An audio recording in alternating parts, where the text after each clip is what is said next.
하나님의 말씀은 히브리서 12장 1절에서 3절입니다. 이러므로 우리에게 구름같이 둘러싼 허다한 증인들이 있으니 모든 무거운 것과 얽매이기 쉬운 죄를 벗어버리고 인내로서 우리 앞에 당한 경주를 하며 믿음의 주요 또 온전하게 하시는 이인 예수를 바라보자. 그는 그 앞에 있는 기쁨을 위하여 십자가를 참으사 부끄러움을 개의치 아니하시더니 하나님 보좌 우편에 앉으셨느니라. 너희가 피곤하여 낙심하지 않기 위하여 죄인들을 이같이 자기에게 거역하신 이를 참으신 이를 생각하라. 아멘.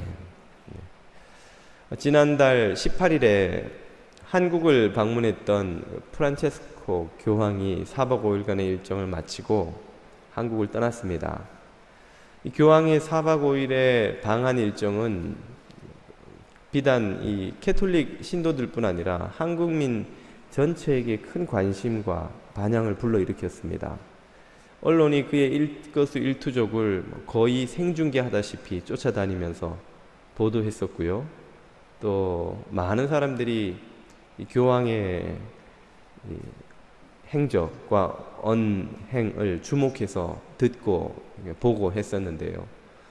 마침 한국이 세월호 사건 또 윤일병 구타 사망 사건 등 흉흉한 사건들이 많이 일어난 직후라서 국민들이 이 교황의 행적을 통해서 많은 위로를 받았다고 합니다.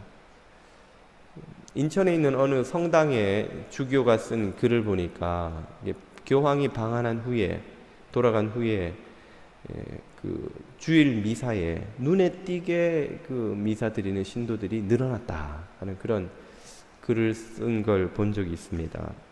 최근에 한국 캐톨릭은 성장 일변도에 있는데요. 이번 교황 방한이 그 성장 추세를 더 가속화시킬 것이라고 보고 있고, 어떤 이들은 주장하기를 이 개신교와 캐톨릭의 교세가 이제 머지않아 역전될 것이다. 어떤 이들은 이미 통계가 나오지 않아 그렇지 역전되었을 것이다. 이렇게 쓰는 이도 본 적이 있습니다. 2010년에는 법정 스님의 입적으로 전 국민이 또 한번 신드롬에 가까운 화제가 국민들 사이에 일어났던 적이 있었죠.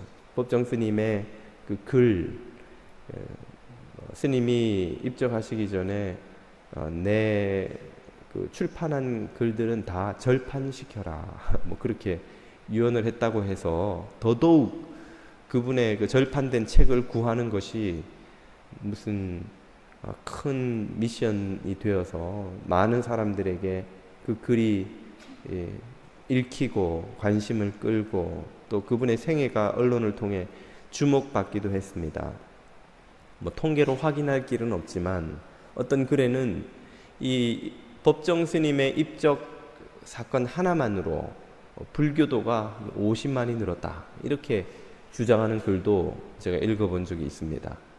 사실 여부를 떠나서 그만큼 개신교에서나 캐톨릭에서나 불교에서나 이런 지도급 인사들의 삶과 죽음이 이 종교에 큰 유익을 끼치는 이런 사건들을 우리가 자주 보게 되죠. 어느 종교든 다 문제와 병폐가 있습니다만 그것을 충분히 덮게 하고도 남는 큰 긍정적인 영향을 끼치는 것을 우리가 보고 있는데, 안타깝게도 우리 개신교의 경우는 정확히 그 반대의 추세로 나아가고 있습니다. 불과 4일 전에 이름만 대면 다 아는 조용기 목사와 그 아들이 법정에서 횡령, 배임, 탈세 등의 죄목으로 실형을 선고받아서 아들은 법정 구속되었죠. 조용기 목사는 집행유예로 된 걸로 알고 있습니다만은 그분뿐 아니라 많은 개신교의 유명 목회자들이 무슨 논문 표절, 세습, 심지어 성추문까지 불미스러운 일에 연루되어서 언론에 오르내리고 사람들의 구설수에 오르내리며 문매를 맞고 있습니다. 이 개신교의 이 교세는 한마디로 추락 일변도에 있다고 할 것인데요. 이런 상황에서는 참 믿음이 연약한 자들이 신앙을 지켜내기가 대단히 어려운 상황이라고 할 수 있습니다. 실제로 인터넷에 이런저런 기사들의 댓글을 보다 보면 왕왕 읽게 되는 글의 내용이, 나도 한때는 교회에 다녔는데 교회 사람들이 멱살 쥐고 싸우는 꼴 보고 진절머리가 나서 더 이상 교회 가지 않는다. 그리고는 핏대를 세워서 막 교회를 욕하는 그런 글들을 만나는 것이 그렇게 어렵지가 않습니다.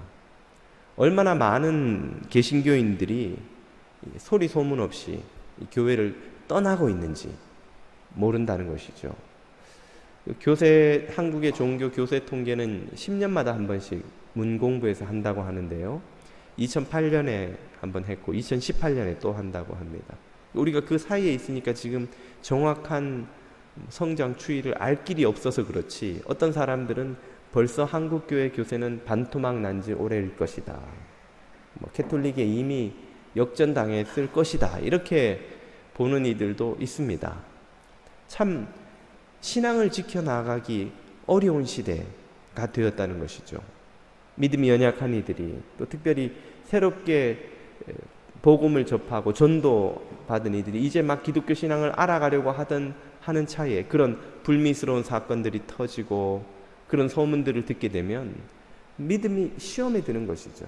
흔들리게 된다는 것입니다. 이거 교회에 남아있는 것이 무슨 광신도 집단의 한 사람처럼 역임을 받고, 내가 지금 이렇게 사회 지탄을 받는 공동체에 왜 있는단 말인가, 이런 시험에 드는, 마음이 흔들리는 사람들이 있을 수 있다는 것이죠. 그리고 실제로 있고 그런 이들이 적지 않게 믿음을 떠나는 이들이 있을 것이라는 말입니다. 바로 그런 시대를 살아가는 우리들이 어떻게 참된 믿음 위에 서서 끝까지 믿음의 길을 달려갈 수 있는지 참 그 답이 궁금해지는 때입니다. 그리고 오늘 본문은 바로 그런 우리들에게 답을 주는 말씀이라고 할 수 있습니다. 오늘 본문 히브리서 12장의 배경은 초대교회가 혹독한 박해와 유혹에 직면해서 적지 않은 성도들이 교회를 떠나 배교하는 상황을 배경으로 하고 있습니다. 많은 이들이 박해에 굴복하여서 신앙을 버리고 또 유혹에 굴복하여서 교회를 떠나는 이들이 나타났습니다. 사람들이 마음이 흔들리는 거예요. 아니, 여기도 저기도 다들 믿음을 버리고 교회를 떠나는 판에 내가 왜 혼자서 이렇게 교회를 지키며 사람들로부터 위협을 받고 고난을 받고 또 조롱을 받고 해야 한단 말인가. 이런 갈등 속에 있는 사람들에게 주는 말씀입니다. 1절은 이렇게 말씀하시죠. 이러므로 우리에게 구름같이 둘러싼 허다한 증인들이 있으니, 여기에서 말하는 허다한 증인들이란 누구를 가리킵니까? 우리가 믿음의 사람들이라는 제목으로 시리즈 설교를 한 7주 했었지요. 그동안 살펴본 아벨, 에녹, 노아로부터 아브라함과 그 후손들과 사사들과 숱한 선지자들을 가리키는 것이죠. 이렇게 믿음의 자리를 끝까지 우리와 비교할 수 없이 혹독한 고난과 유혹과 시련을 이겨내고 끝까지 믿음을 지켜서 하나님으로부터 인정받은 믿음의 증인들이 이렇게 많다는 것을 선언하는 것이죠. 왜 이 사실을 강조합니까? 사람들이 그걸 모르고 있기 때문이죠. 다 배교하는 사람만 눈에 보이는 거예요. 교회를 떠나는 사람만 눈에 보이는 거예요. 그들의 눈에 정말 교회를 지키며 믿음을 지키며 끝까지 믿음의 싸움을 싸우는 사람들이 어디 있는가 혼란스러워할 때 그런 믿음의 선배들이 가득하다는 거예요. 구름처럼 허다한 증인들이 우리 앞에 있다는 거예요. 그러므로 그 믿음이 도전을 받는 그 때에 성도들이 어떻게 해야 한다는 것입니까? 포기하지 말아야 한다는 것이죠. 흔들리지 말아야 한다는 것이죠. 어떻게 하면 우리가 흔들리지 않고 포기하지 않고 끝까지 믿음의 승리를 할 수 있는가? 바로 1절 후반부는 이렇게 우리에게 그 방법을 알려주고 있습니다. 모든 무거운 것과 얽매이기 쉬운 죄를 벗어버리고 인내로서 우리 앞에 당한 경주를 하며, 두 가지를 당부합니다. 첫 번째는 벗어버리고, 두 번째는 인내를 가지라는 것이죠. 하나는 버리는 것이고 하나는 가지는 것이죠. 무거운 것은 버리고 인내는 가지고, 무엇을 하기 위해서? 경주를 하기 위해서입니다. 히브리서는 우리의 믿음의 여정이 경주, 특별히 마라톤과 같다고 말합니다. 마라톤에 임하는 선수들의 복장을 여러분 한번 상상해 보십시오. 그들의 복장의 특징은 최대한 가볍게 한다는 것이죠. 셔츠도 아주 얇고 짧고 뭐 예쁘게 보이려고 짧은 게 아니라 최대한 가볍고 공기의 저항을 줄이도록 하고, 팬츠도 아주 짧은, 운동화도 가장 가벼운, 그리고 마라톤 선수치고 머리 기르고 달리는 선수 보셨습니까? 머리도 잘라요. 왜? 100m 달리기 할 땐 모르지만 40km 이상 2시간 넘게 달릴 때는 그 머리도 무거운 거예요. 머리 그 한 묶음도 천근 만근 같고, 그 머리카락이 바람의 저항을 일으키는 것도 엄청난 부담이 되는 것입니다. 그러니까 머리도 짧게 깎고 말이죠. 옷도 얇게 입고 가장 가볍게 하고 달리죠. 그런데 만약에 마라톤 선수들이 밍크 코트를 목에 막 이렇게 감고 쫙 발목까지 오는 치렁치렁한 이런 밍크 코트를 입고 하이힐이나 무릎까지 오는 부츠를 신고 말이죠. 그리고 달린다고 한번 생각을 해보세요. 이게 달리는 건지 춤을 추는 건지, 그게 그렇게 하고 마라톤을 할 수가 있겠습니까? 제정신이라면 그렇게 할 사람이 없죠. 우리가 믿음의 여정이 마라톤과 같다면 그 믿음의 마라톤을 달려갈 때 있어서 제일 먼저 가져야 되는 태도는 몸을 가볍게 해야 되는 거예요. 그래서 불필요한 걸 버려야 되는 거예요. 뭐가 불필요하다는 것입니까? 본문에는 두 가지 불필요한 것이 나오는데요. 첫째는 모든 무거운 것, 그리고 얽매이기 쉬운 것, 이 두 가지입니다. 모든 무거운 것이란 무엇이냐? 우리의 마음을 무겁게 짓눌러서 일어나 달려가지 못하게 하는 것인데요. 여러분이 미국에 이민 생활 처음 시작하러 오실 때에, 한국을 떠날 때의 그 심정을 한번 생각해 보십시오. 기쁜 마음으로 야 미국 간다, 그리고 룰루랄라 하고 즐거운 마음으로만 오신 분들도 혹시 있을지 모르겠으나 대부분은 그렇게 쉬운 결정이 아니죠.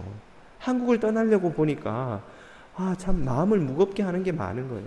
부모 형제와도 떨어져야 돼. 한국에서 일구어 놓은 거 다 털고 가야 돼. 한국에서 내가 뭐 박사고 뭐 사장이고 뭐 해본들 무슨 소용이 있습니까? 미국 오면은 가장 밑바닥에서부터 고생하며 시작해야 되는데, 한국에서 일궈 놓은 거, 한국의 학벌이고 뭐고 다 소용없는 거예요. 미국 오면 그 다 포기하고 와야 돼. 친한 친구, 동기, 동창, 형제, 자매, 이런 사람들과 더 이상 정겹게 모이는 시간도 이제는 마음껏 갖지 못하고, 또 뭡니까 흥이 있는 사람들은 노래방도 못 가고 말이죠. 요즘에 미국에도 뭐 다 있을 거 다 있습니다만은, 하여튼 많은 것들을 내려놓고 와야 되어서 마음이 무거웠던 적이 있으시죠. 그때 우리의 마음을 무겁게 하는 것들, 한마디로 말하면 집착이죠. 내려놓지 못하는 것들, 그런 것들이 지금 우리의 삶에도 많다는 거예요. 하나님 나라를 향해, 천국을 향해 철로 역정에 달리기, 마라톤을 달려 나가려고 하는데 지금도 우리의 마음을 무겁게 하는 것이 있는 거예요. 일어나서 달려가지 못하게 하는. 단적인 예로 돈에 대한 미련, 명성 평판에 대한 욕심, 쾌락에 대한 욕심, 이런 것들이 마음에 가득하면 일어나서 전력으로 달려가지를 못한다는 거죠. 그런 집착을 벗어버리라는 것입니다. 또 하나 벗어버려야 할 것은 얽매이기 쉬운 죄라고 하죠. 얽매인다는 것은 얽혀서 점점 꼬여 들어가는 걸 말하는 겁니다. 여러분, 1차 세계대전 때 병사들을 가장 많이 죽인 신무기 중에 하나가 무엇인가? 바로 철조망이었습니다. 철조망. 원래 철조망은 목동들이 양들을 울타리에 가두기 위해 발명한 거예요. 나무로 그냥 울타리를 만들어 놓으니까 그 사이사이로 양들은 털이 많기 때문에 실제로 이렇게 몸을 잡아보면 몸이 가늘거든요.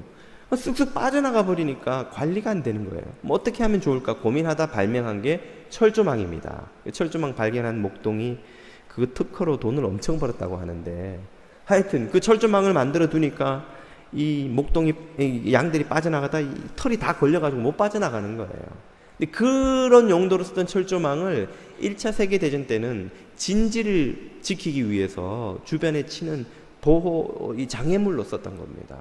진지를 빼앗으려면 군인들이 달려가야 되고, 그 철조망을 뛰어넘다 보면 이 옷이나 어디가 걸리잖아요. 걸리면 이걸 뿌리치려고 이렇게 몸을 움직이면 이게 더 막 그 철조망에 있는 가시들이 옷을 다 걸어가지고 몸을 더 얽혀 들어가는 거예요. 하면 할수록 더 몸이 꼬이는 겁니다. 마치 거미줄에 이 묶이는 벌레처럼. 그래서 오도 가도 못하고 버둥거리고 있으면 진지를 지키는 군인이 딱 조준사격해서 그냥 쏴버리는 거예요. 그러면 목숨을 잃는 것이죠.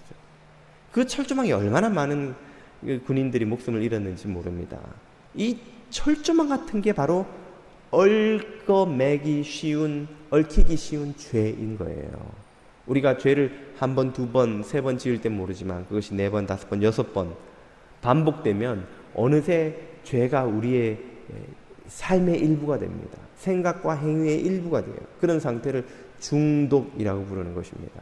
얼마나 많은 중독이 오늘날 현대인들을 신음하게 하는지요. 뭐 술, 알코올 중독, 마약 중독, 요즘에는 아이들 게임 중독, 스마트폰 중독, 온갖 중독이 다 사람들의 삶을 얽어매죠. 그 중독 때문에 앞으로 나가지 못하는 거예요. 공부해야 할 아이들이 게임에 몰두하고, 젊은 한참 일해야 될 젊은이가 마약에 취해서, 술에 취해서, 가정을 돌보고 해야 될 주부가 쇼핑에 중독돼서, 뭐 온갖 것에 다 중독되어서 정상적인 삶이 안 되는 것이죠. 우리 그리스도인들이 그러나 술이나 마약에 중독되는 일은 뭐 그렇게 흔치는 않습니다. 그건 티가 워낙 잘 나니까 아내나 교우들이 김 집사 코가 왜 그래 요즘, 그리고 옆에서 자꾸 이렇게 보고 있기 때문에 그런데 중독되기는 쉽지 않아요. 그러나 그리스도인들은 그보다 더 위험한 중독에 사실은 노출되어 있습니다. 그게 뭡니까? 그게 기만과 분노 혹은 미움의 중독이라고 할 수 있습니다. 기만이라는 것은 자기가 자기를 속이는 거예요.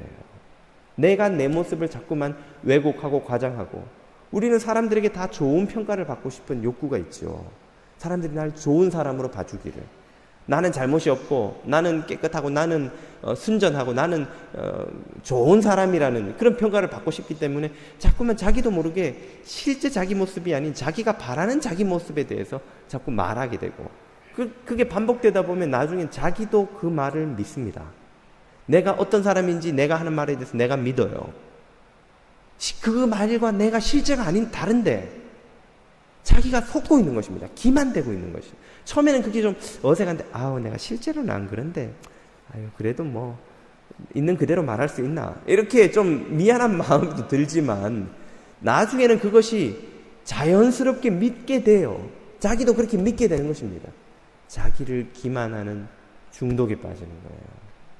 또 하나는 미움에 중독됩니다. 분노에 중독됩니다. 원한에 중독됩니다.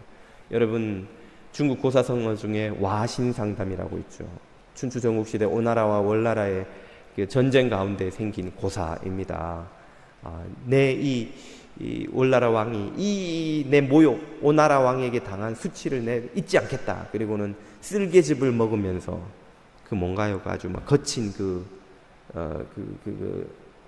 아시죠 다? 예, 거기 위해서 고생하면서 내가 이 원한을 갚을 때까지는 편하게 잠도 자지 않겠다는 거예요. 그 원한의 에너지로 살아가는 사람들이 있습니다. 그리고 우리 그리스도인들도 얼마든지 그런 상태로 살아갈 수가 있는 거예요. 분노에 중독돼요. 미움에 중독돼요. 원망에 중독돼요.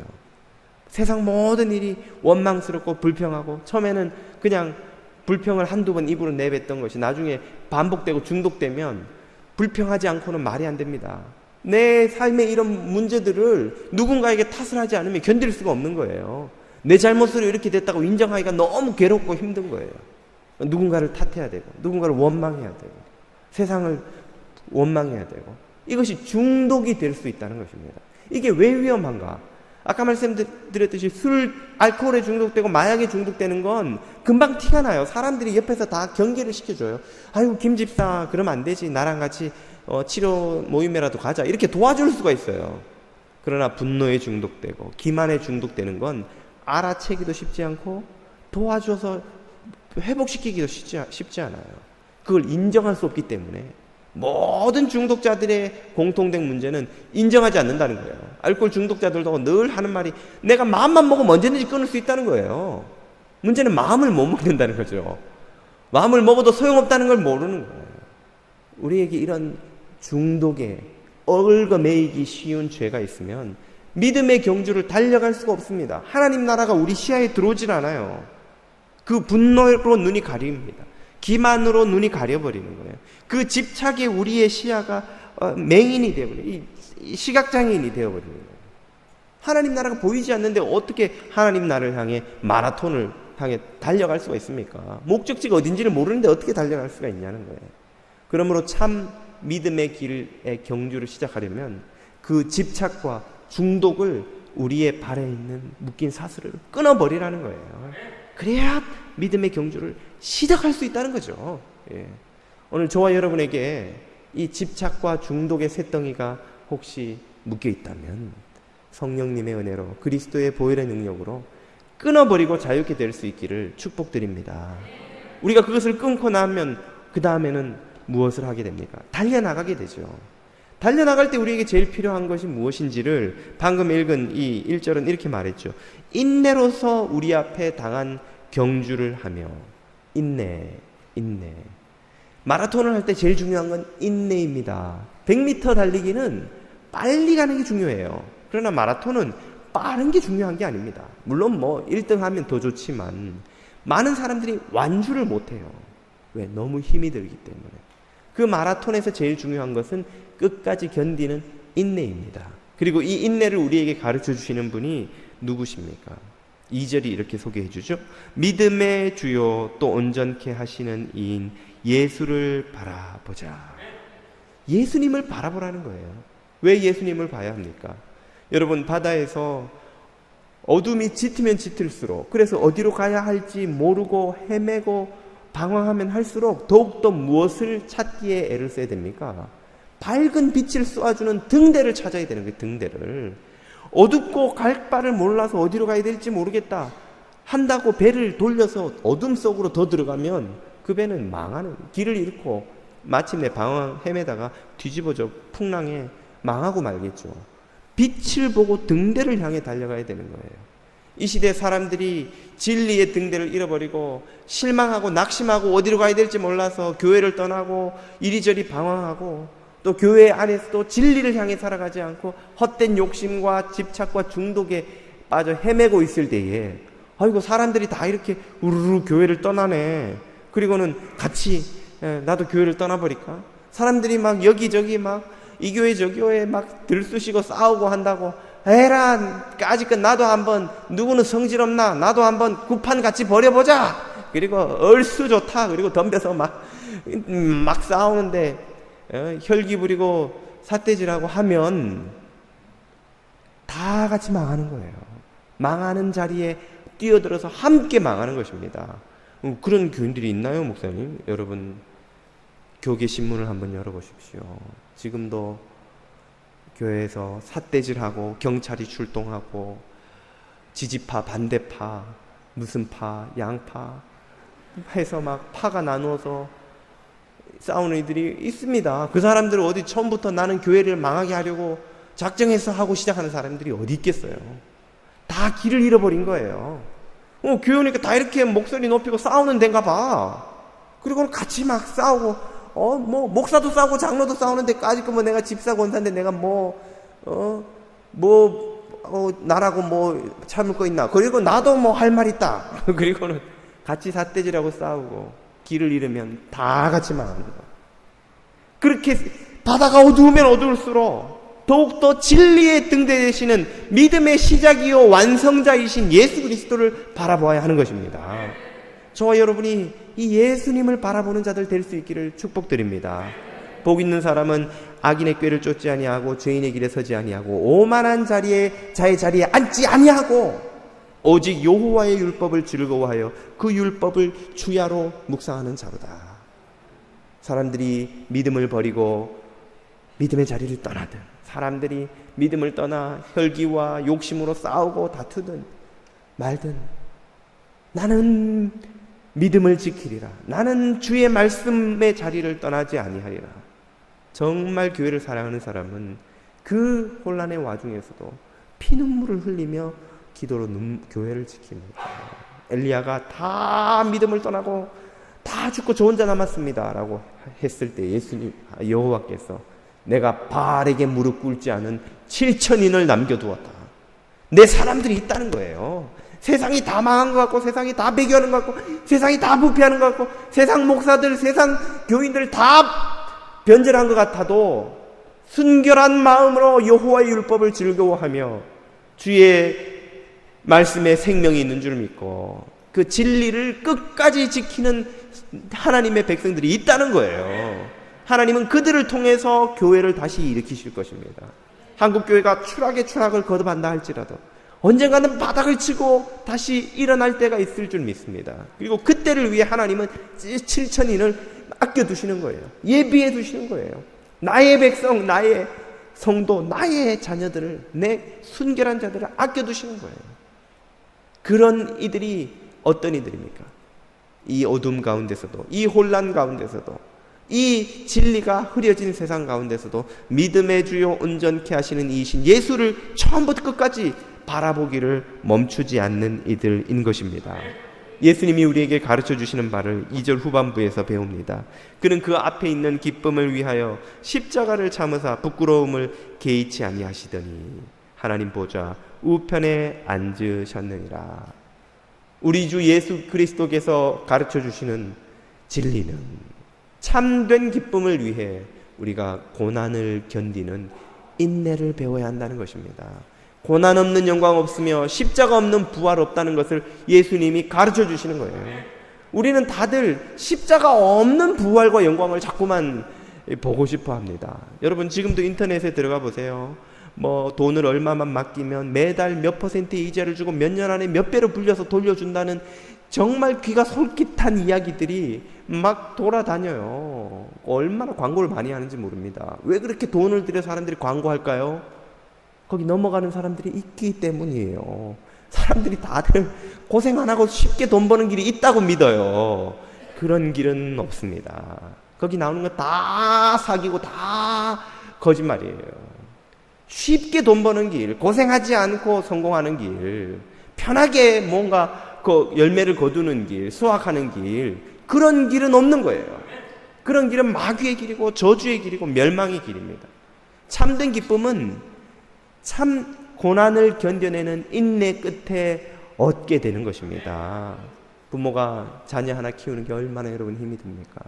20년을 기저귀 갈기부터 해서 학교 아프면 잠도 못 자고 먹여 또 막 난장판을 펴 막 그래서 겨우 좀 맑게 알아듣는 청소년이 됐나 했더니 이 중2 외계인병에 걸려가지고 인간이 이게 인간인가? 갑자기 그 착하던 애가 말도 안 듣고 막 외계인처럼 바뀌어버려요. 애가 그 청소년기의 어려움을 이겨내고 그리고 마침내 자녀를 번듯하게 키워서 학교도 보내고 취업도 시키고 결혼도 시키고 그 결혼식장에 들어가는 딸 아들을 보는 부모의 마음이 어떻습니까?